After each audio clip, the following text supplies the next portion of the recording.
E se a nossa saúde não começasse num consultório médico, mas sim a rua onde a gente mora, no ar que respiramos, no parque onde as crianças brincam? Exatamente. A nossa análise de hoje mergulha precisamente nessa ideia, no conceito de cidades saudáveis. A nossa fonte é uma entrevista super aprofundada com o professor e geógrafo Samuel do Carmo Lima, um especialista que dedicou a carreira a estudar essa relação complexa entre o nosso bem-estar e o lugar onde a gente vive. E o nosso objetivo aqui é desvendar o que significa mesmo uma cidade ser saudável. Porque que essa é uma meta que se trava e nunca se alcança totalmente, e claro, que passos práticos nos podem levar para mais perto desse ideal. Exato. E olha, é muito importante entender logo de início que esta conversa vai muito para além de só contar hospitais ou centros de saúde, sabe? Estamos falando de como a habitação, o saneamento, a urbanização, a limpeza das ruas, o lazer, até o tipo de comida que está disponível no bairro, como tudo isso determina a nossa qualidade de vida. E vamos aprofundar a ideia central do professor, que é a fascinante, a de que uma cidade saudável, na prática, não existe. Não como um destino final, pelo menos. É uma utopia, mas, e estas são as palavras dele, uma utopia desejável. Na verdade, não existe um indicador de cidade saudável, porque, em verdade, uma cidade saudável não existe.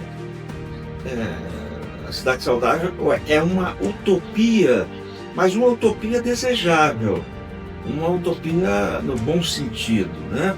Aquilo que a gente espera, aquilo que a gente busca, e provavelmente quanto mais a gente chega perto, a gente descobre que ainda não chegamos lá. É como a linha do horizonte, a gente vai se aproximando, vai caminhando, e parece que quanto mais a gente caminha, a gente pode ficar mais perto, mas ainda nunca chega. Então, plenamente saudável, nós não vamos ter uma cidade. Mas a gente pode ter uma cidade cada vez mais saudável se nós tivermos esse objetivo.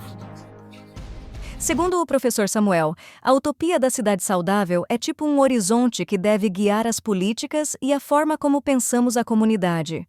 Vamos começar mesmo por aí, porque essa ideia de uma meta que nunca se alcança, à primeira vista pode soar um pouco pessimista, não é? Mas o professor Samuel usa uma imagem muito forte, a do horizonte. Sim, ele compara o conceito de cidade saudável à linha do horizonte.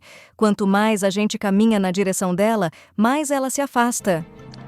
Que há duas estratégias de prevenção e promoção da saúde que primeiramente envolve o indivíduo, né? Exigir que o indivíduo mude o seu estilo de vida, o seu modo de vida, e até estratégias de educação para que ela consiga pensar diferente e mudar o estilo de vida. Chama-se isso empoderamento do indivíduo para que ele mude o seu estilo de vida. Pensa num mito grego de um personagem chamado Sísifo. Vou contar essa história para pensar como é que é possível fortalecer o indivíduo, empoderar o indivíduo para que ele mude o seu estado de vida, né?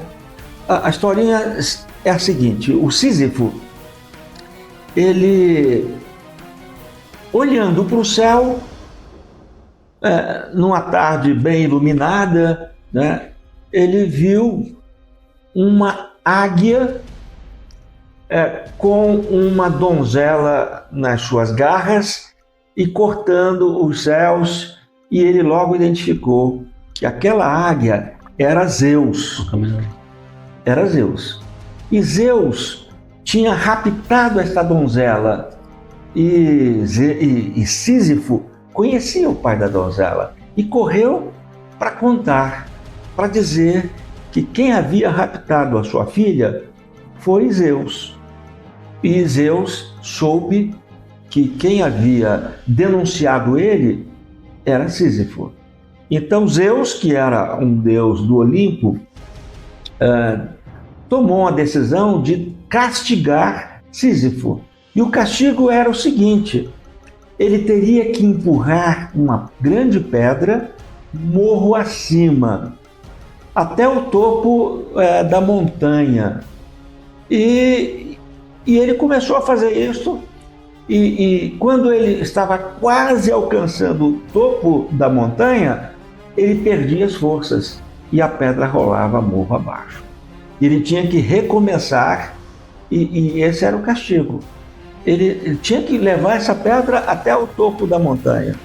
Mas toda vez que ele chegava perto do topo, as forças se esvaíam e a pedra rolava de morro abaixo novamente. E isto, pela eternidade, ele teria que fazer esse esforço de empurrar esta pedra sem nunca alcançar o topo da montanha. O que a gente pode considerar, então, para os nossos dias de hoje? É que esta pedra é a saúde do indivíduo.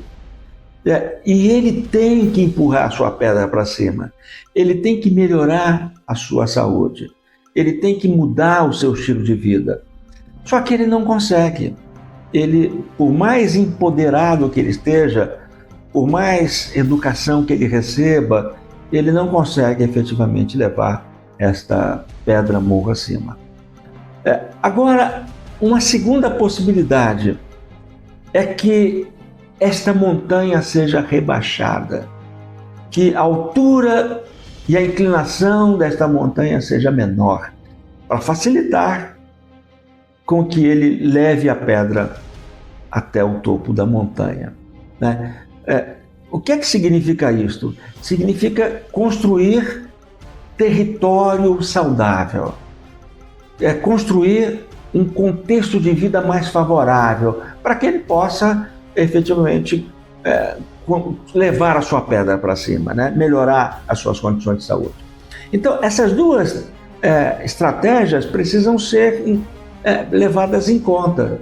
Eu preciso empoderar o indivíduo, né, para que ele consiga mudar o estilo de vida, o que não é fácil, que envolve costumes, que envolve hábitos, né? E aí, para isso, eu preciso envolver a sociedade naquilo que a gente chama de mobilização social para a saúde, mas, ao mesmo tempo, eu preciso construir um território saudável, um contexto de vida mais favorável.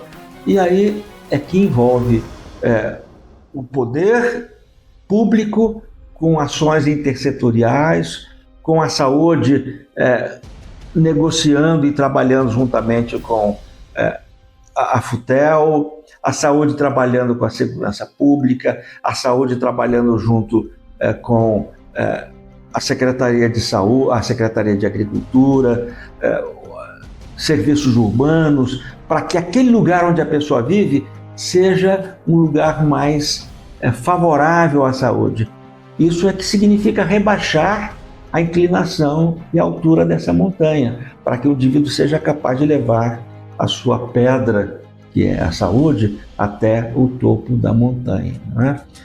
Num dado momento, efetivamente, esse indivíduo vai fraquejar e vai voltar a sua pedra até que a pedra fique definitivamente embaixo, né? Ninguém é eterno, mas somente Deus é eterno.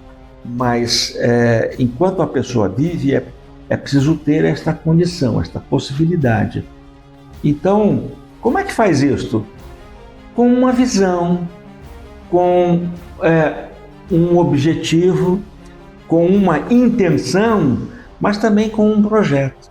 E eu penso que esse projeto pode partir das unidades de atenção básica, porque ali é que está o território mais próximo de vida da população. E que haja muito sucesso para você. Muito obrigado. Se é pra debater, vem. Se é pra pensar também, é ouvir e curtir. É só chegar que tem conteúdo sobre cidade sustentável, meu bem. É tanto assunto bom que você vai adorar. Voz Uberlândia apresenta Linha Curva, o podcast cidade e a você. Aqui debatemos os principais temas da cidade, sob a ótica da sustentabilidade e da justiça social.